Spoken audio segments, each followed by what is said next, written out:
జై తెలుగుదేశం. చంద్రబాబు నాయుడు గారి నాయకత్వం, చంద్రబాబు నాయుడు గారి నాయకత్వం, నారా లోకేష్ గారి నాయకత్వం, నారా లోకేష్ గారి నాయకత్వం. జోహార్ ఎన్టీఆర్, జోహార్ ఎన్టీఆర్. అందరికీ ధన్యవాదాలు, స్వాగతం తెలియజేసుకుంటూ ముఖ్యంగా మన యువ నాయకులు, మన అందరి భవిష్యత్తు నాయకుడు నారా లోకేష్ గారికి స్వాగతం తెలియజేసుకుంటూ మన పార్టీ వ్యవస్థాపక అధ్యక్షులు స్వర్గీయ నందమూరి తారక రామారావు గారి విగ్రహానికి పుష్పాలంకరణ చేయవలసిందిగా కోరుచున్నాం.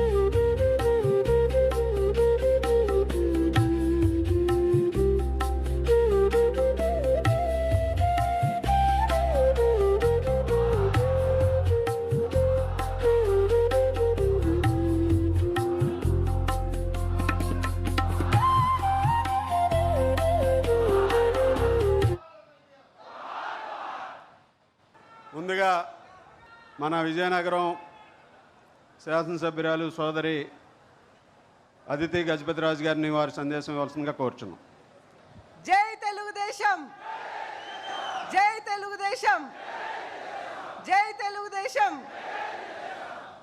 ఈరోజు మనం అందరం కలిసి ఒక కార్యకర్తలు మీటింగ్ అనేది మనం అందరం పెట్టుకున్నాం. చూస్తుంటే ఈరోజు లోకేష్ గారు వర్కింగ్ ప్రెసిడెంట్ అయ్యాక ఫస్ట్ టైం మన విజయనగరం వస్తున్నారు.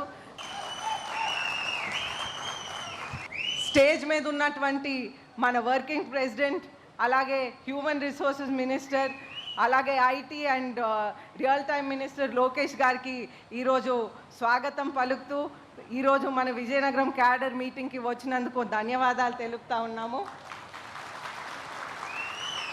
అదేవిధంగా మనకి పాలిట్ బ్యూరో సభ్యులు శ్రీదేవి గారు, అలాగే మన జోనల్ కోఆర్డినేటర్ రాధాకృష్ణన్ గారు, అలాగే మన నాగార్జున గారు, అలాగే మన కలిసెట్టి అప్పలనాయుడు గారు, అదేవిధంగా మన అబ్జర్వర్ పివిజి కుమార్ గారు, అలాగే మనకి వరప్రసాద్ గారు, అందరు కూడా స్టేజ్ మీద ఉన్న పెద్దలందరికీ నా నమస్కారాలు. ప్రతి ఒక్క తెలుగుదేశం కుటుంబ సభ్యులకి నా హృదయపూర్వక నమస్కారాలు తెలియజేసుకుంటున్నాను. తెలుగుదేశం ఆవిర్భావం నుంచి పార్టీని వాళ్ళ భుజస్కంధాల మీద తీసుకెళ్లిన వాళ్ళందరికీ కూడా ప్రత్యేక ధన్యవాదాలు తెలుపుతా ఉన్నాను. లోకేష్ గారు 29 ఏప్రిల్ 2026కి వారు వర్కింగ్ ప్రెసిడెంట్గా అయ్యారు. ఆ రోజు నుంచి మనం చూస్తుంటే విజయనగరంలో మనకి 9 పెద్ద జాయినింగ్లు అనేది జరిగినాయి. 1500 కుటుంబాలు లోకేష్ గారి పనితీరు చూసి, మన తెలుగుదేశం పార్టీ చేసిన మంచి పనులు చూసి ఆకర్షులై మన పార్టీలో జాయిన్ అయ్యారు. వైసీపీ నుంచి జాయిన్ అయ్యారు. అలాగే ఎవరైతే ఏ పార్టీని లేకుండా న్యూట్రల్గా ఉన్న వాళ్ళు, ఎప్పుడు కూడా రాజకీయంలో లేనటువంటి వాళ్ళు కూడా మన పార్టీ విధానాలు చూసి మన పార్టీని జాయిన్ అయ్యారు అనేది ముఖ్యంగా మీ అందరికీ ఒక్కసారి గుర్తు చేస్తూ ఉన్నాను. ఈరోజు మన లోకేష్ గారు ఒక ఐటీ మినిస్టర్గా బాధ్యతలు తీసుకున్నాక మన ఉత్తరాంధ్రకి ఎన్నెన్నో పరిశ్రమలు, పిల్లలకి ఉద్యోగ అవకాశాలు వచ్చాయనేది మీ అందరికీ గుర్తు చేస్తూ ఉన్నాను. మనకి టీసీఎస్ అవనివ్వండి, కాగ్నిసన్ అవనివ్వండి, ఆర్సిలర్ మిట్టల్, నిపాన్ స్టీల్ అవనివ్వండి, రిన్యూ అవనివ్వండి, ఆఖరికి గూగుల్ సంస్థ కూడా మన దగ్గరికి వచ్చింది. ఇది కేవలం మన నారా చంద్రబాబు నాయుడు గారి బ్రాండ్ ఇమేజ్, లోకేష్ గారి కృషి అని మీ అందరికీ మరొకసారి తెలియజేస్తూ ఉన్నాను. అదేవిధంగా మనం చూసుకుంటే ఒక హ్యూమన్ రిసోర్సెస్ మినిస్టర్గా ఈసారి అసెంబ్లీకి వెళ్ళిన వెంటనే మనకి 4 బిల్లులు కూడా పాస్ చేయటం జరిగింది. అలాగే మనకి పిల్లల కోసం యూనిఫామ్లు అవనివ్వండి, వాళ్ళ సిలబస్ డెప్త్లో కూడా చూడటం జరిగింది. వాళ్ళకి యూనిఫామ్స్ అవనివ్వండి, షూస్ అవనివ్వండి, వాళ్ళకి మిడ్ డే మీల్ స్కీమ్ అవనివ్వండి. అదేవిధంగా మనం చూసుకుంటే మనకి inter first year second year స్టూడెంట్స్కి కూడా మనకి మూడోసారి నారా చంద్రబాబు నాయుడు గారు ముఖ్యమంత్రి ఉన్నప్పుడు మిడ్ డే మీల్ స్కీమ్ అనేది ఉండేది. ఆ తర్వాత ఆ స్కీమ్ తీసేశారు. అయితే మన లోకేష్ గారు ఎడ్యుకేషన్ మినిస్టర్ అయిన వెంటనే 1 ఇయర్ లోపలే మనకు మిడ్ డే మీల్ స్కీమ్ అనేది డొక్క సీతమ్మ పథకం ద్వారా మనం పిల్లలకి అందిస్తున్నాం అనేది ముఖ్యంగా మీ అందరికీ ఒకసారి గుర్తు చేస్తూ ఉన్నాను. మన విజయనగరంలో ఏవియేషన్ అనేది మీ అందరికీ తెలుసు, రీసెంట్గా భోగాపురం ఎయిర్పోర్ట్ ఓపెన్ అయింది. అయితే ఈ ఏవియేషన్ ఏరియాని కూడా ఒక హబ్గా తీర్చిదిద్దటానికి వారు ఒక ఏవియేషన్ ఎడ్యూసిటీని ప్లాన్ చేశారు. అయితే దీనికోసం ప్రత్యేకంగా మన మాన్సాస్ చైర్మన్ పూసపాటి అశోక్ గజపతిరాజు గారు 136 ఏకర్స్ అనేది అందజేశారు. అలాగే డిజిటల్ గవర్నెన్స్లో మనం ప్రత్యేకంగా వాట్సాప్ గవర్నెన్స్ మొదలు పెట్టాం. అయితే ఈ వాట్సాప్ గవర్నెన్స్ ద్వారా ఎవ్వరు కూడా ఒక గవర్నమెంట్ ఆఫీస్కి వెళ్ళని అవసరం లేదు. డైరెక్ట్గా వాళ్ళ ఫోన్లో టైప్ చేస్తే ఒక కాస్ట్ సర్టిఫికెట్ అవనియండి, అటువంటి అన్ని రకాల సర్టిఫికెట్ కూడా వాళ్ళకు ఫోన్లోనే వారికి వెంటనే వచ్చేస్తుంది అనేది ముఖ్యంగా మీ అందరికీ గుర్తు చేస్తూ ఉన్నాను. అయితే మన లోకేష్ గారు ఒక లీడర్గా ఉన్నారు. నెక్స్ట్ మన ఫ్యూచర్ అంతా కూడా మన పార్టీ ఎలాగైతే మన నందమూరి తారక రామారావు గారి టైం నుంచి మనం ప్రత్యేకంగా ఆ రోజు బీసీలని ఆదుకున్నాం. ఈరోజు మొన్న కూడా మనం అసెంబ్లీలో బీసీ చట్టం అనేది ప్రత్యేకంగా మనం తీసుకొచ్చి 34% రిజర్వేషన్ అనేది బీసీల కోసం మన తెలుగుదేశం పార్టీ అందిస్తున్నాము. అయితే నందమూరి తారక రామారావు గారి టైం నుంచి ఆ రోజుల్లో ఎప్పుడైతే 30 రూపాయలు పెన్షన్ మొదలు పెట్టారో ఆ తర్వాత నారా చంద్రబాబు నాయుడు గారి టైంలో అది మెల్లిమెల్లిగా పెరుగుతూ ఈరోజు 4,000 రూపాయలు ఇస్తున్నాం. మనం అందరం కలిసి కుటుంబ సభ్యులుగా వారి బాధ్యతలు పెంచుతూ ఉన్నాము. అయితే ఇప్పుడు వారి సందేశం వినిపించాలని నేను కోరుకుంటా సెలవు తీసుకుంటాను. జై తెలుగుదేశం, జై జై తెలుగుదేశం. అతిథి గజపతిరాజు గారికి ధన్యవాదాలు తెలియజేసుకుంటూ, తెలుగుదేశం పార్టీ అంటే కార్యకర్త అంటే తెలుగుదేశం పార్టీ. ఎంతోమంది కార్యకర్తల్ని నాయకులుగా చేసి ప్రజాప్రతినిధులుగా చేసినటువంటి పార్టీ తెలుగుదేశం పార్టీ. ఈరోజు అందులో మన పార్లమెంట్ సభ్యులు అప్పలనాయుడు గారిని కూడా ఒక కార్యకర్త స్థాయి నుంచి పార్లమెంటుకి పంపి ఈరోజు సైకిల్ మీద పార్లమెంటుకి వెళ్ళేటటువంటి నాయకుడిగా అవకాశం కల్పించినటువంటి పార్టీ తెలుగుదేశం పార్టీ. ఈరోజు మన పార్లమెంట్ సభ్యులు అప్పలనాయుడు గారిని వారి సందేశం ఇవ్వాల్సిందిగా బ్రీఫ్గా కోరుకుంటున్నాను. ఈరోజు మనందరికీ స్ఫూర్తినిచ్చి మనందరికీ ధైర్యాన్ని ఇచ్చి తెలుగుదేశం పార్టీకి మరొక 50 సంవత్సరాలు ఇంకా తిరుగులేదనే విషయాన్ని మొన్న యువగలం ద్వారా వారు నిరూపించిన గౌరవనీయులు పెద్దలు, ఈరోజు మనందరికీ ముందుండి నడిపించిన వ్యక్తి, ఈరోజు మన తెలుగుదేశం పార్టీ వర్కింగ్ ప్రెసిడెంట్ గారు గౌరవనీయులు పెద్దలు లోకేష్ అన్న గారికి, అలాగే మన ఎమ్మెల్యే గారు అదితి మేడం గారికి, మన పార్టీ అధ్యక్షులు పొలిట్ బ్యూరో సభ్యురాలు మన పరిశీలకులకి, అలాగే కోఆర్డినేటర్ గారికి పేరు పేరున హృదయపూర్వక నమస్కారాలు తెలియజేసుకుంటూ, ముఖ్యంగా మీ అందరికి కూడా ఈరోజు విజయనగరం అసెంబ్లీ నియోజకవర్గం పరిధిలో ఉన్న ప్రతి తెలుగుదేశం పార్టీ కుటుంబ సభ్యులకి అందరికి కూడా పేరు పేరున పాదాబంధనం చేసుకుంటున్నాను. అన్నగారు విషయం మీకు చాలా సందర్భాల్లో మనం కలిసినప్పుడు మాట్లాడుకున్నా కానీ చాలామంది వచ్చారు కనుక ఒక మాట చెప్పాలి.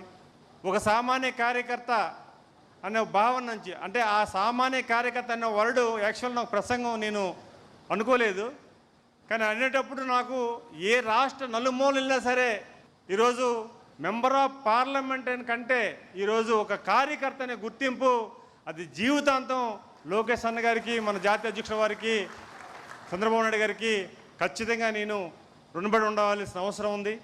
ఈరోజు దేశంలో కానీ మన రాష్ట్రంలో కానీ మన పార్లమెంట్లో కానీ మన ప్రాంతంలో కానీ ఎక్కడ కనిపించినా మా కుటుంబ సభ్యుడని అందరూ హక్కును చేర్చుకొని తీసుకున్న విషయం కూడా మనం గుర్తుపెట్టుకోవాలి. అలాంటి పార్టీలో నేను ఒక కార్యకర్తగా ప్రారంభమై ఈరోజు మెంబర్ ఆఫ్ పార్లమెంట్గా జాతీయ పార్టీ కమిటీలో నన్ను కూడా నియమించే అవకాశం రావడం, పార్లమెంట్ పరిధిలో 70,000 మెజారిటీని ఈ విజయనగరం అసెంబ్లీ ఇచ్చిందంటే ఇది కేవలం తెలుగుదేశం పార్టీ పట్ల, పూసపాటి అశోక్ గజపతి గారి వారి పట్ల, ఆ కుటుంబం పట్ల ఖచ్చితంగా ఆ నమ్మకంతో మీరు అవకాశం ఇప్పించారు.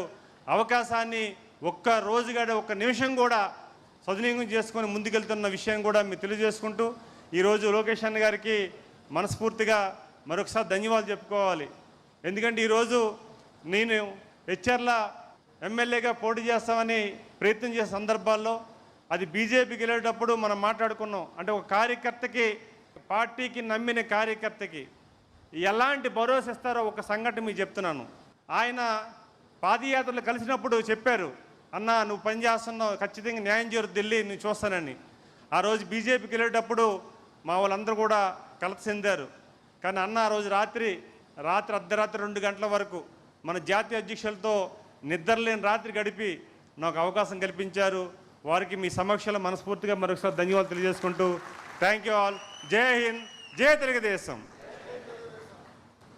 ఎంపీ గారికి ధన్యవాదాలు తెలియజేసుకుంటూ ఈరోజు వేదిక మీద ఆశీస్సులైనటువంటి జిల్లా పార్టీ అధ్యక్షులు నాగార్జున గారికి, పాలిట్ బ్యూరో సభ్యురాలు శ్రీమతి శ్రీదేవి గారికి, అదేవిధంగా నియోజకవర్గ అబ్జర్వర్ గారు, అలాగే జిల్లా ప్రధాన కార్యదర్శి ప్రసాద్ గారు, అబ్జర్వర్ గారు పిజివి నాయుడు గారికి అందరికీ కూడా ధన్యవాదాలు తెలియజేసుకుంటూ ఈరోజు మనందరం కూడా చూసాం, స్టాన్ఫర్డ్ కాలేజీలో చదువుకొని ప్రపంచ స్థాయి విజన్ని అర్థం చేసుకుని ఈరోజు గౌరవ ముఖ్యమంత్రి నారా చంద్రబాబు నాయుడు గారి ఆలోచనలకు అనుగుణంగా తాతగారి పట్టుదల, నాన్నగారి ఆలోచనల్ని ముందుకు తీసుకువెళ్తూ తెలుగుదేశం పార్టీలో తనదైనటువంటి శైలిలో, ముఖ్యంగా ప్రతిపక్షంలో ఉన్నప్పుడు ఈ రాష్ట్ర ప్రజలకి అండగా ఉన్నానని అన్ని వర్గాల ప్రజల్ని కూడా కలిసి వారి బాధలు విని అధికారంలోకి వస్తే మేము ఇది చేస్తామని స్పష్టమైనటువంటి హామీ ఇచ్చి ఆ హామీలను అమలు చేయడానికి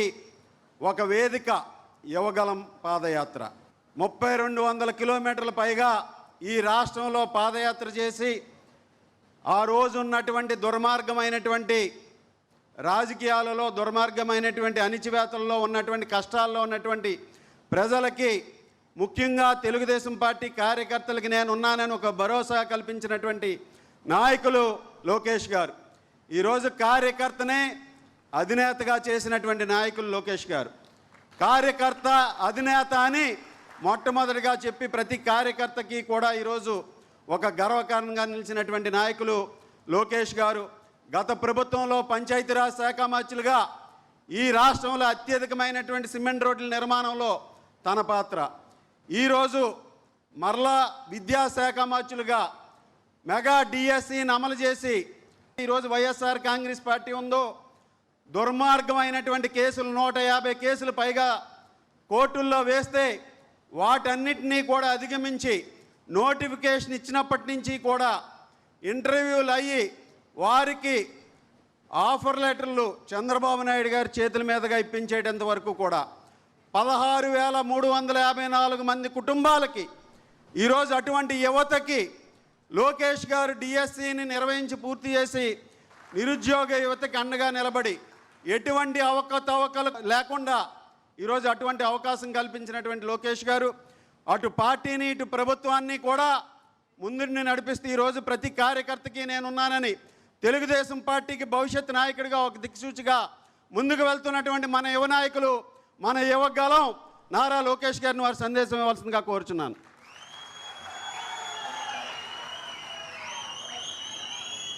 జై తెలుగుదేశం. చంద్రబాబు నాయుడు గారి నాయకత్వం, చంద్రబాబు నాయుడు గారి నాయకత్వం, అశోక్ గజపతిరాజు గారి నాయకత్వం, అశోక్ గజపతిరాజు గారి నాయకత్వం. జోహార్ అన్న ఎన్టీఆర్, జోహార్ అన్న ఎన్టీఆర్. వేదిక మీద ఉన్న పెద్దల్ని పరిచయం చేయాల్సిన అవసరం లేదనుకుంటున్నా, ఎందుకంటే అందరూ పరిచయం చేశారు కనుక వేదిక మీద ఉన్న పెద్దలందరికీ పేరు పేరున నా ఉదయపూర్వక నమస్కారాలు. విజయనగరం విద్యాలయాల నగరం, కళల నిలయం, గజపతి రాజుల దాన గుణం వల్ల ఈరోజు విజయనగరం అద్భుతంగా అభివృద్ధి చెందుతూ జరిగింది. గొప్ప వ్యక్తులు పుట్టిన భూమి ఈ విజయనగరం భూమి. శ్రీ పైడు తల్లి అమ్మవారి ఉన్న పుణ్య భూమి ఈ విజయనగరం భూమి. ఈరోజు నాకు ఒక విషయం అర్థమైంది. విజయనగరం కోటలో ఎంత పౌరుషం ఉందో విజయనగరం ప్రజల్లో కూడా దానికన్నా ఎక్కువ పౌరుషం ఉంది. నాకు ఒక అలవాటు, నేను ఏ కార్యక్రమానికి వెళ్ళినా కార్యకర్తలను కలిసినా ప్రజల్ని కలిసినా చేతులు ఇస్తా. జనరల్గా చేతులు తిరిగి వస్తాయి, కానీ మీ దగ్గర చేతులు ఇస్తే తిరిగి వచ్చే పరిస్థితి లేదు. మా అక్కనో చెల్లినో తెలియదు, మా అక్క అనుకుంటా అదితి గారు, అక్కకు చూపించా ఎలా గీరేశారో మీరందరూ నా చేయనని. సో అప్పుడే అర్థమైంది విజయనగరం పౌరుషం అంటే ఈ దెబ్బ ఎవ్వరూ కోలుకోలేరని. విజయనగరం నియోజకవర్గం అంటే తెలుగుదేశం పార్టీ అంటేనే విజయనగరం. అసలు కంచుకోటకి మారు పేరు ఈ విజయనగరం నియోజకవర్గం. అశోక్ గజపతి రాజు గారిని మీరు ఆశీర్వదించారు, దీవించారు. శాసనసభ్యులుగా అనేక మార్లు గెలిచారు, మంత్రి అయ్యారు, కేంద్ర మంత్రిగా కూడా చేశారు. ఇప్పుడు మా అక్కని కూడా ఏకంగా మీరు ఆశీర్వదించి దీవించి భారీ మెజార్టీ గెలిపించి శాసనసభకు పంపించారు.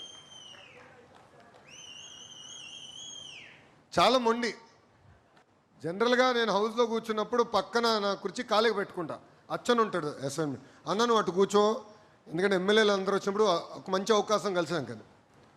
జనరల్గా ఏ ఎమ్మెల్యే అయినా ఒక సెషన్ అంటే 4 రోజులైనా 15 రోజులైనా ఒక్కసారి వచ్చి కూర్చుంటారు అన్న, ఇది సమస్య ఉంది ఇది. మా అక్క మటుకు రోజుకి 3 సార్లు వచ్చి కూర్చుంటుంది. వచ్చి ఇదిగోండి లెటర్ ఇచ్చాను, ఇది మీరు చేయాలి, ఓకే అమ్మ అంట, థ్యాంక్ యూ అని వెళ్తుంది. మళ్ళీ వచ్చి మర్చిపోయాను ఇంకో లెటర్ ఉందని చెప్పి మధ్యాహ్నం ఇస్తుంది. అట్లా గడిచిన 4 రోజులు కనీసం 10 సార్లు నా పక్కన వచ్చి కూర్చుంటే ఇంకా దండం పెట్టా, కొంచెం విసులుబాటు అమ్మ, ఇంకా 164 మంది శాసనసభ్యులున్నారు, వాళ్ళకు కూడా అవకాశం అని చెప్పా. అంటే ఎప్పుడూ ప్రజల్ని మనసులో పెట్టుకునేవారు. ఏనాడు సొంత ప్రయోజనాల గురించి అడగల. నాకు ఇది చేయండి, నాకు ఈ భూమి ఇవ్వండి, లేదంటే నాకు ఈ కాంట్రాక్ట్ ఇవ్వండి, ఈ మైన్ ఇవ్వండి అని ఏనాడు అడగల. ఎప్పుడూ ప్రజల గురించి ఆలోచిస్తారు. జిఎంఆర్తో ఒప్పందం కుదుర్చుకొని మాన్సాస్ జిఎంఆర్ ఎడ్యూసిటీ ఏర్పాటు చేశారు. కొన్ని లీగల్ ఇష్యూ వల్ల కొంత సమయం పడితే 4 రోజుల్లో 40 సార్లు అడిగింది.